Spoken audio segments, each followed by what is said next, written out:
누가복음 4장 14절부터 20절 말씀 마음을 집중하시고 함께 읽어보십니다. 예수께서 성령의 능력으로 갈릴리에 돌아가시니 그 소문이 사방에 퍼졌고 친히 그 여러 회당에서 가르치심에 무사람에게 칭송을 받으시더라.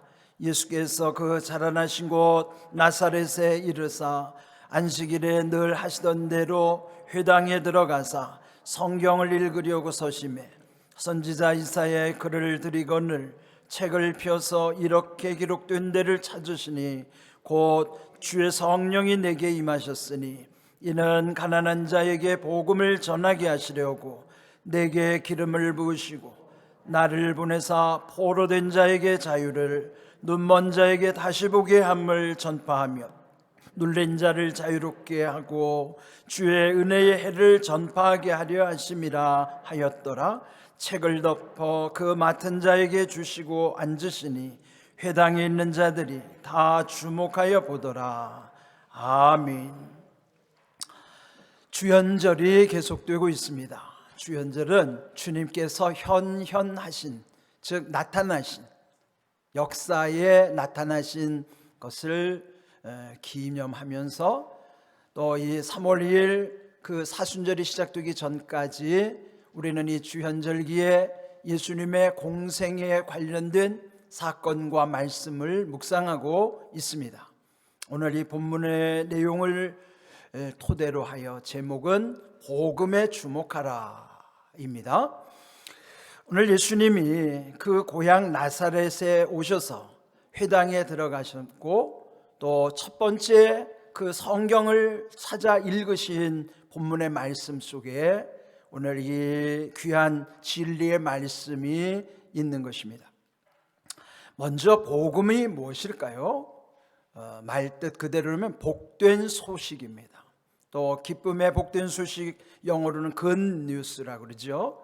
원래 이 복음은 예전에 고대 전쟁에 나갔을 때에 거기에 전쟁에 참여한 남편과 자식들을 언제 돌아올지 또 생사를 알 수 없는 그런 두렵고 막연한 상황이었을 때 또 어느 날 멀리서부터 전령이 깃발을 날리며 승전보를 알리는 것을 일컬어서 복음이라 하는 것입니다. 오늘 우리에게 복음도 영적 전쟁의 승리를 우리에게 알려주시기 때문에 또 우리에게도 우리 삶 속에서 진정한 승리의 비결이 무엇인가, 그러한 말씀이 이 복음의 능력 가운데 있음을 오늘 이 본문을 통해서 깨달아야만 하는 것입니다. 오늘 읽은 20절에 보시면은 그 예수님이 회당에 들어가셔서 펼쳐 읽으신 그 이사야의 말씀은 그 자체의 내용이 복음에 관련된 내용이었습니다. 즉 예수님이 복음에 주목하셨는데 오늘 20절에 보시면은 그 회당에 있는 자들이 다 예수님을 주목하였다 이렇게 기록하고 있습니다. 우리의 삶도 예수님을 집중하면서 예수님의 복음에 주목하신 것처럼 우리의 인생 속에도 복음에 주목해야 한다는 것을 이 말씀을 통해서 알아야만 하는 것입니다. 하나님도 우리를 주목하고 계시다는 사실을 예레미야 32장 19절에 말씀하고 있습니다. 주는, 여기 주는 하나님을 일컫는 말씀이죠. 하나님은 책략에 크시며 하시는 일에 능하시며 인류의 모든 길을 주목하시며 그의 길과 그의 행위의 열매대로 보응하시나이다. 이 말씀 속에 하나님은 늘 우리를 주목하고 계신다는 사실을 알려주시는 거예요. 주목이라는 뜻은 눈길이, 관심 있는 곳으로 눈길이 가면서 주의 깊게 살펴보는 것. 그래서 여러분의 관심 있는 곳에 그 눈길이 가면 우리의 몸도 그 방향으로 움직여가는 것이에요. 그러므로 무엇을 주목하느냐가 우리의 인생의 방향을 정할 수도 있는 것이죠. 그런데 하나님이 우리를 주목하신다는 사실을 말씀 속에서 깨달아야 하는 것입니다. 왜 주목하실까요? 우리의 행한 대로 보응하시기 위함이라는 것이죠. 보응이라는 것은 갚으신다는 것이죠. 우리 행위대로 잘한 것은 상급을 주시고 또 잘못된 것을 책망하시며 때로는 벌을 주시는 하나님, 공의의 하나님은 우리의 행한 것대로 갚으시는 보응의 하나님이시라는 사실을 깨달아야 하는 것이죠. 하나님이 어떤 분이신가를 알 때에 우리는 더 우리 삶에 더 온전한 길을 향하여 갈 수 있는 것입니다. 여러분, 우리가 이렇게 하나님이 우리를 주목하시지만은 우리 인생은 헛된 것에 주목할 때도 있습니다. 잠언 23장 5절에 보시면은 세 번역에 이렇게 기록하고 있어요. 한순간 없어질 재물에 주목하지 말라. 재물은 날개를 달고 독수리처럼 하늘로 날아가 버린다. 즉, 헛된 재물에 집착하게 되면은 그 재물은 언젠가 하늘로 독수리가 날아가 버리는 것처럼 그 사람의 손에서부터 다 새어나간다고 하는 것이에요. 재물에 집착하다가 인생의 끝에 허망한 삶을 살아가는 분들이 우리 주변에도 적지 않습니다. 그러므로 우리는 하나님이 우리를 주목하심과 동시에 우리 또한 헛된 것에 주목하지 않아야 된다는 것, 이 말씀 속에 깨달아야 하는 것입니다. 오늘 이 본문에 예수님이 회당에서 주목하셨던 말씀이 17절 보시면 선지자 이사야의 글이라고 표현하고 있습니다. 우리 성경의 이사야서 61장 1절 2절의 말씀을 예수님이 읽으시는 거예요. 그것은 예수님을 통해서 하나님의 뜻이 이루어졌다는 것을 선포할 뿐만 아니라 앞으로 예수님이 3년의 공생애 속에 어떤 방향을 가지고 복음을 전할 것인가라고 하는 사명 선언문을 발표한 것과 같습니다. 예수님 오시기 700년 전에 이미 이사야 선지자를 통해서 그 말씀을 주셨는데 그 말씀이 예수님을 통해서 성취되었다는 사실을 알려주시는 것이죠. 오늘 이 본문의 이 내용, 특별히 누가복음 4장 17절 18절 말씀, 주의 성령이 내게 임하셨으니 이는 가난한 자에게 복음을 전하게 하시려고 내게 기름을 부으시고 나를 보내사 포로된 자에게 자유를, 눈먼 자에게 다시 보게 함을 전파하며 눌린 자를 자유롭게 하고 주의 은혜의 해를 전파하게 하려 하심이라. 이 말씀이 복음 자체요, 복음의 능력입니다. 근데 오늘 여기 보면 그 복음이 어느 방향으로 흘러가고 있는가 말씀해 주시는 것이에요. 먼저 복음은 가난한 자에게로 향하고 있습니다. 그런데 오늘 이 본문에 보면 가난한 자에게 복음을 전하게 하시려고 이렇게 기록되어 있잖아요. 우리 생각에는 가난하면 먼저 돈이 필요할 것 같은데 성경은 가난한 자들에게 꼭 필요한 것이 복음이라는 사실을 알려주시는 거예요. 여기서는 경제적인 가난함만을 의미하는 것이 아니라 실제적이고 아주 궁극적인 가난은 우리 안에 있는 마음의 가난함을 의미하는 것이에요. 마태복음 5장 3절 예수님의 산상순 8복 중에 첫 번째 복도 심령, 즉 마음이 가난한 자의 복을 말씀하고 있습니다. 마음이 가난한 자는 복이 있나니 그들이 천국이 그들의 것임이라. 즉 여기에 마음이 가난한 자는 하나님 없이는 살아갈 수 없다는 사실을 깨닫기 때문에 그 마음이 가난한 자만이 천국으로 향할 수 있음을 알려주시는 것입니다. 즉 가난한 사람에게 복음이 전해져야 되는 이유, 그 복음의 지향성이 천국임을 깨우쳐 주시는 말씀인 것입니다. 두 번째, 이 복음의 방향은 포로된 자를 향하고 있습니다. 포로된 자에게 자유를, 포로라고 하는 것은 억압되어 있는 상황이죠. 그에게 가장 절실한 것은 자유를 누리는 것이에요. 그런데 여러분, 자유라고 하는 것은 그건 자기가 원한다고 이루어지는 게 아닙니다. 로마서 8장 2절, 그 자유가 있기 전에 먼저 해방의 사건이 필요한 것이에요. 해방이라고 하는 말 자체는 해라는 건 풀어준다는 것이고 방은 놓아준다는 것이죠. 풀어서 놓아준다는 건 내 힘으로 할 수 없는 상황을 말하는 거예요. 내가 스스로 풀을 수도 없고 노임을 받을 수도 없어요. 누군가가 나를 풀어줘야 되고 놓아주셔야만 하는 것이에요.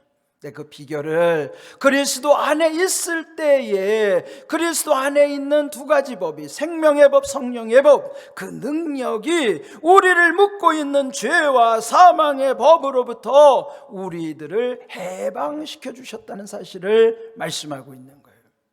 묶이는 원인은 죄요 사망의 법 때문이지만 이것을 풀어줄 수 있는 것은 그리스도 안에 있을 때만이, 그리스도 안에 있는 생명의 법, 생명의 법, 성령의 법으로만이 이런 모든 것, 묶여있는 것, 그를 끊어주시고 그래서 풀어서 놓아주실 수 있다는 사실을 알려주시는 거예요.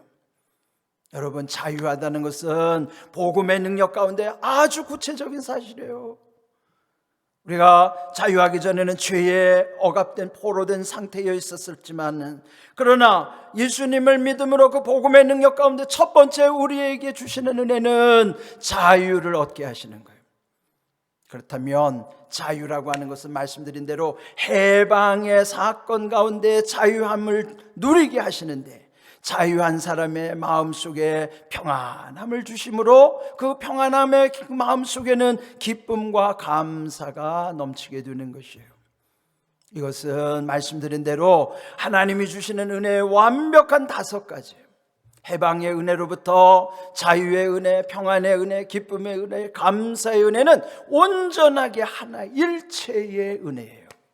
그 중에 하나라도 빠지면 은혜가 될 수 없습니다.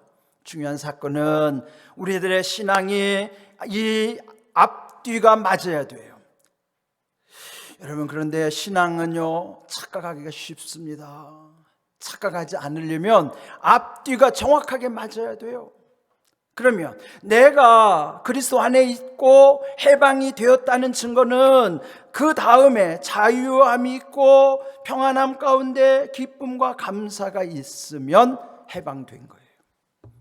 그런데 여러분 속에 자유함이 없어요. 그래서 늘 불안합니다. 두렵습니다. 그러니까 평안하지 못한 것이죠. 기쁨이 없어요. 감사도 없어요. 그렇다면 여러분 아직 해방된 것이 아닙니다. 이거 착각하면 안 돼요. 근데 믿음의 세계는 착각하게 하는 일들이 너무 많아요. 그저 덮어놓고 믿기만 한다면 다 구원 얻은 줄로 착각하게 만드는 것이 신앙생활이에요. 착각하면 안 돼요. 우리 주변에 이단에 빠져 있는 사람들이 그 인구가 얼마나 되는 줄 아세요? 기독교 인구 전체 중에서 100만이 넘는 사람들이 이단에 속한 인구들이에요. 그들은 착각 속에 빠져 있는 것이죠. 구원받았다고 착각하는 거예요. 그런데 정말 중요한 것은 이 복음의 능력 가운데 내가 정말 구원받은 자답게 내 안에 자유함이 있는가? 그리고 평안함과 기쁨과 감사함이 있는가? 그렇다면 여러분은 죄로부터 해방된 것이고 그리스도 안에 있다는 증거예요. 그렇지 않으면 여러분 아직 예수님 안에 있는 게 아닙니다. 여러분 해방된 게 아니에요. 그거 착각하면 안 됩니다. 이 은혜가 확실해야 그게 진정한 믿음입니다. 오늘 우리에게 주시는 이 말씀 속에서 먼저 이 가난한 자에게 복음을 전할 뿐만 아니라 우리 안에 이렇게 억압되어 있는 포로된 마음들로부터 해방의 은혜를 먼저 우리 자신들이 확인해야 된다는 것입니다. 그 다음 3번째로 이 복음의 방향은 눈먼 자를 향하여 가는 것이에요. 여기 보면 다시 보게 함을, 다시라는 것은 회복의 은혜를 말씀하는 거예요. 이전에 보았는데 지금 보이지 않을 때 이 회복의 은혜, 그러므로 이 복음의 능력은 이 앞에서 해방 가운데 치유의 은혜뿐만 아니라 회복케 하시고 부흥케 하시는 은혜도 다 연결되어 있는 거예요. 치유와 회복과 부흥이라는 것은 다 연결되어 있는 것입니다. 네, 여기서 눈먼 자에게 다시 보게 한다는 사실은 육신의 눈이 멀은 것만을 의미하는 게 아니에요. 물론 누가복음 18장 41절에 보면 한 맹인이 예수님께 간청하기를 주여 보기를 원하나이다. 그러니까 육신의 눈뜨기를 예수님께 간청했지만은 시편 119편 18절을 보면은 거기에는 우리의 영적인 눈도 열려져야 된다는 사실을 알려주시는 거예요. 내 눈을 열어서 주의 율법 즉 말씀 속에서 놀라운 것을 보게 하소서. 이 말씀도요, 이 말씀대로 주님의 말씀 속에서 내가 놀라운 것을 보고 있다면 여러분의 영적인 눈이 열려져 있는 것이에요. 그러나 말씀 속에서, 주의 말씀 속에서 놀라운 것을 볼 수 없다면 여러분 아직 영적인 눈이 열리지 않은 거예요. 그 말씀대로 알려드리는 거예요. 그러니까 착각하면 안 돼요. 착각하면 안 됩니다. 여러분이 확인하셔야 돼요. 내 안에 정말 이 말씀 속에 주의 놀라운 것을 보고 있는가? 그렇지 않다면 우리도 주님께 간구해야 돼요. 내 눈을 열어주시옵소서. 내 눈을 열어주셔서 주님의 말씀 속에서 놀라운 것을 보게 하여 주시옵소서. 우리가 기도해야 되는 거예요. 네, 여러분 착각해서 마치 나는 그런 것도 없고 또 그런 이런 어떤 증거도 없는데 마치 받은 것처럼 그런 척하거나 착각하면 큰일 나는 거예요. 여러분, 우리들은 항상 말씀 속에서 앞과 뒤가 확실히 맞아야 되는 거예요. 그래서 우리 자신이 늘 이 말씀에 비추어서 나를 점검해야만 한다고 하는 사실입니다. 그 다음에 네 번째로 이 복음의 능력은 눌린 자를 향하여 가는 것이에요. 눌려 있다는 것은 그 눌린 자도 앞에서 포로된 자의 자유처럼 이분에게도 자유함이 필요한 것이에요. 사도행전 10장 38절, 그 눌린 원인이 어디 있는가를 알려주시는 말씀이죠. 나사렛 예수에게 성령과 능력을 기름 붓듯 하셨으며 마귀에게 눌린 모든 사람을 고치셨으니 이는 하나님이 함께 하셨습니다. 예수님을 통해서 우리에게 알려주시는 내용은 예수님은 하나님이 함께 하셨기 때문에 성령과 능력이 임하셨고 그로 인하여 마귀에게 눌린 모든 사람을 고치실 수 있었다는 사실을 알려주시는 거예요. 이것은 예수님이 우리에게 또한 알려주시는 거예요. 너도 성령이 함께 하시면, 하나님이 함께 하시면 성령과 능력 가운데 이렇게 마귀에게 눌린 사람을 회복해 할 수 있다, 이 사실을 알려주시는 것입니다. 여기 보세요. 눌린 것의 원인이 어디 있어요? 마귀에게 있다는 것이죠. 이 영적 실체를 알아야 되는 것입니다. 여러분의 마음속에 무언가 눌려 있다면 그것이 내 눈으로 보이지 않고 귀로 들리지 않는다고 해서 없는 것이 아니라 말씀에 비추어 보니까 이 실체가 마귀로구나. 왜 정체를 아는 게 중요할까요? 정체를 알면 속지 않는 거예요. 여러분 집에서 키우는 강아지 이따금 유튜브에 보니까요, 처음에 이 강아지가 그 호랑이 인형을 보고서 그 앞에 가다가 깜짝 놀래더라고요. 호랑이가 움직여지면 더 놀래요. 그런데 나중에 이게 가짜라는 걸 알고부터는 가서 막 대들더라고요. 왜 그렇죠? 정체를 알면 무섭지 않은 거예요. 그런데 우리는 속고 있어요. 마치 종이 호랑이가 진짜 호랑이인 것처럼, 인형 같은 호랑이가 진짜 호랑이인 것처럼 이 강아지가 처음에는 그 정체를 모르니까 두려워했지만은 정체를 아는 순간에 두렵지 않은 거예요. 마귀의 정체도 이와 같은 거예요. 마귀를 두려워할 것이 없어요. 그러나 이 마귀가 우리를 누르고 있다는 사실을 성경에서 알면 그 누른다는 것에 우리가 속지 않는 것입니다. 먼저 여러분 정체를 아시기 바랍니다. 정체를 아는 것이 자유한 거예요. 우리를 누르고 있는 마귀의 정체를 알면 마귀에게 눌리지 않아요. 그래서 오늘 여기 눌린 자에게 자유롭게 하신다는 말씀, 그 우리를 누르는 실체가 마귀라는 사실에 속지 마십시오. 마귀가 있다는 것, 마귀가 우리를 속이고 있다는 것. 그런데 그 정체를 알면 두렵지가 않아요. 모르니까 두려운 것이에요. 그래서 오늘 이 복음의 능력이 어느 방향으로 흘러가고 있는가? 가난한 자에게 복음이 전해질 뿐만 아니라 포로된 자, 눈먼 자, 눌린 자, 이것은 아직 그리스도 안에 있지 않다면 내 모습이기도 하지만 우리 주변에 아직 주님을 알지 못하는 많은 사람들의 이런 모습, 이런 실상으로 살아가게 되는 것입니다. 그러면 주님이 복음을 선포하면서 그 복음의 능력이 이렇게 흘러가게 하신 것처럼 오늘 이 중요한 말씀은 21절 읽지 않았지만 그 다음에 보면 21절에 오늘 너희 귀에 응하였느니라. 주님 말씀하신, 주님이 읽으시니 누가복음 4장 18절 19절 말씀, 이전에 이사야 선지를 통해서 하셨던 그 말씀이 예수님이 선포하신 그곳에서 응하였다는 사실을 말씀해 주시는, 유진 피터슨 목사님 번역한 메시지 성경에는 이렇게 번역이 되어 있어요. 이 성경 말씀이 바로 지금 이 자리에서 이루어졌다. 이게 무슨 말씀일까요? 오늘 예수님이 여러분 심령 속에, 여러분 마음 속에 오시면 지금 이 자리에서도 주님이 선포하신 대로 복음의 능력이 여러분 가운데 임하게 하실 줄로 믿습니다. 그렇다면 여러분 안에 이렇게 묶여있는 것들로부터, 포로된 것들로부터, 눈에 보이지 않는 것들로부터, 가난한 모든 것까지도 주님이 복음의 능력 가운데 그 문제를 해결해 주시겠다는 것이에요. 그러므로 오늘 우리에게 주시는 이 복음의 능력, 이것은 주님의 은혜라고 선포하신 것처럼 오늘 우리에게 이 예수님이 함께 하시는 누구에게든지 즉시로 이 복음의 능력이 임한다는 사실을 나도 믿을 뿐만 아니라 이 진리를 모르는 사람에게도 알려주셔야 돼요. 그래서 여기 오늘 주신 말씀에 보면 여러 번 반복된 것이 전파한다는 뜻이 있어요. 가난한 자에게 복음을 전하게 하시려고, 또 눈먼 자에게 다시 보게 함을 전파하며, 또 눌린 자를 자유롭게 하고 주의 은혜를 전파하게 하며, 전파한다는 말씀이 계속 반복되는 거예요. 여러분, 그래서 중요한 것은 복음이 전파되어야만 복음의 능력이 나타나는 것입니다. 우리 교회 이 공안감리교회 공감으로부터 맨 끝에 복음 전파가 있죠. 공감에서 감동, 동행, 행복, 거기서 머무르지 않아요.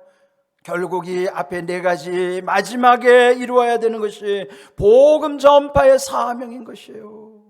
그 복음 전파의 사명 가운데 이 복음의 능력이 우리 가운데 흘러오게 하시고 나타나게 하셔서 결국은 이 해방으로부터의 자유, 평안, 기쁨, 감사를 누리는 인생으로 살아가게 하시는 것입니다.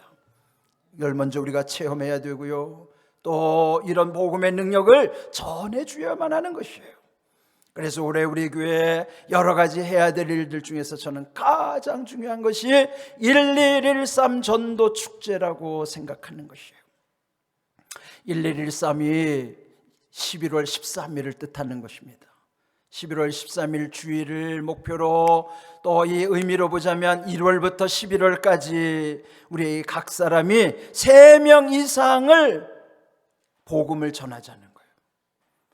11월에 임박해서 하지 말고 1월부터 11월까지 여러분이 기도하면서 복음의 능력을 전해야 될 사람들을 계속 마음에 새기시고, 이제 얼마 안 있으면 이제 그 명단도 작성하게 하겠지만은, 그런 여러분이 복음의 능력을 전해줘야 할 분들을 여러분이 찾아가셔야 돼요. 또 그분들과 연결이 되셔야만 해요. 이 사실은 단순히 우리 교회 교인 숫자를 늘리기 위함이 아닌 것이에요. 여러분의 지인들 중에 저 제주도에 사시는 분들, 타시도에 사시는 분들도 그분들의 이름을 적고 기도하면서 복음의 능력이 그들에게도 전해지도록, 그래서 그들도 묶여있는 곳으로부터 자유하도록, 참 하나님의 은혜가 해방으로부터 많이 이루어진다는 사실, 그 복음의 능력은 그리스도 안에 있어야만 하고 생명의 성령의 법 가운데 우리를 묶고 있는 죄와 사망의 법에서 끊어져야 된다는 사실, 그 복음의 능력을 여러분이 전해주셔야 되는 거예요. 그럴 때 올해 우리 이 모든 것이 하나님의 은혜 가운데서 이루어지게 하는 것. 그런데 여러분, 이 1113처럼 이 누가복음 11장 13절, 여기도 1113이잖아요 11월 13일. 그런데 이 누가복음 11장 13절에 보시면 너희가 악할지라도 좋은 것을 자식에게 줄 줄 알거든 하물며 너희 하늘 아버지께서 구하는 자에게 성령을 주시지 않겠느냐. 여러분, 악한 아버지도 자식한테는 좋은 걸 줄 아는 육신의 이 법칙이 있는데, 하물며 하늘 아버지께서 우리가 하나님께 구할 때 성령을 주시겠다는 거예요. 그 말씀은 여러분이 영혼 사랑한 마음 가지고 그들을 위해서 기도할 때에 성령을 여러분에게 보내주셔서 결국은 성령께서 여러분이 하시는 일을 성령께서 이루시겠다는 거예요. 그러므로 우리의 여러분의 모든 계획 속에서 먼저 이 복음의 능력이 어떻게 흘러가는 것인가를 깨달으시고, 주님의 마음 가지고 올해 우리 1113 전도축제에 여러분이 한 사람도 방관자가 없이 지금부터 우리가 작정하고 기도하면서 성령이 우리 가운데 임하셔서 이 모든 일을 앞서 이루어 가실 수 있도록 우리 모두가 이 일을 이루어 가야만 하는 것입니다. 예수님이 복음에 주목하셨고 그 예수님을 주목했던 사람들이 있었던 것처럼 오늘 우리는 예수님께 집중하면서 복음에 주목하신 예수님을 닮아서 우리도 복음에 주목하는 믿음, 그 삶을 여러분 마음에 새기실 수 있기를 바랍니다. 올 한 해 이 귀한 말씀의 은혜대로 또 누가복음 4장 18절 19절의 말씀처럼 우리들 스스로뿐만 아니라 우리 주변에 이렇게 묶여있고 눌려있고 갇혀있는 모든 사람들이 복음의 능력 가운데 해방과 자유, 평안과 기쁨과 감사의 온전한 은혜를 누리는 삶 되시기를 주님의 이름으로 축복합니다. 아멘.